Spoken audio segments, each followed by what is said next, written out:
Montgomery, Alaroy S. Moore, a firebrand former Chief Justice of the Alabama Supreme Court, overcame efforts by top Republicans to rescue his rival, Senator Luther Strange, soundly defeating him on Tuesday in a special primary runoff.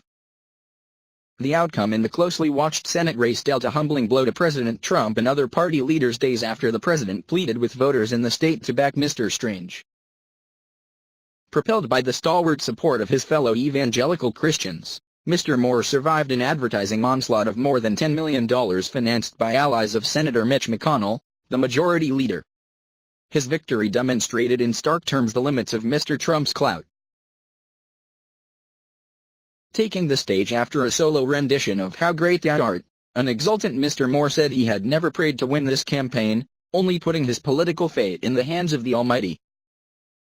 "Together, we can make America great," he said, borrowing Mr. Trump's slogan and adding, "Don't let anybody in the press think that because he supported my opponent that I do not support him." Mr. Trump had tweeted his support for Mr. Strange several times in recent days, but tweets appeared to be deleted on Tuesday night.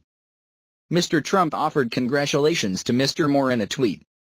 Luther Strange started way back in a race that began as something of a political afterthought and ended up showcasing the right's enduring divisions. The victory by Mr. Moore, one of the most tenacious figures in Alabama politics, will likely embolden other anti-establishment conservatives to challenge incumbent Republicans in next year's midterm elections.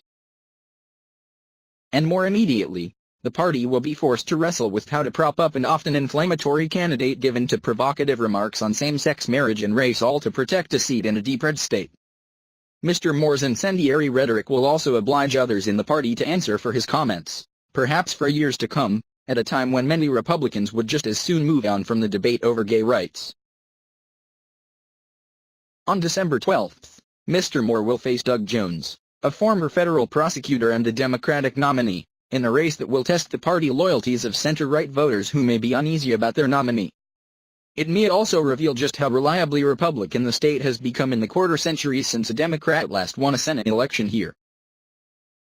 Mr. Jones said in an interview Tuesday afternoon that he believed voters would reward a candidate focused on kitchen table issues, and said Alabama's public reputation was at stake in the election.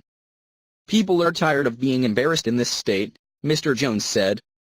"People want to see someone who can get things done." But Mr. Moore, 70, has proved himself to be a political survivor. He has been effectively removed from the state Supreme Court twice, the first in 2003, over his refusal to remove a statue of the Ten Commandments in the courthouse, the second last year, when he urged the state's probate judges to defy federal orders regarding same-sex marriage. And in recent days, both the President and Vice President Mike Pence had campaigned for Mr. Strange. Mr. Trump, an enormously popular figure in Alabama, cast aside the tradition of presidents treading carefully in contested primaries, as well as the warnings from his own advisers regarding a candidate trailing in the polls. Yet instead of delivering a tightly crafted testimonial at a rally on Friday, the president rambled for nearly an hour and a half about a range of topics, while openly questioning whether he was making a mistake coming into the state for Mr. Strange, who oriented his entire run around Mr. Trump's endorsement and stood looking on with the red "Make America Great Again" held atop his head. Thanks for watching. See you again next videos.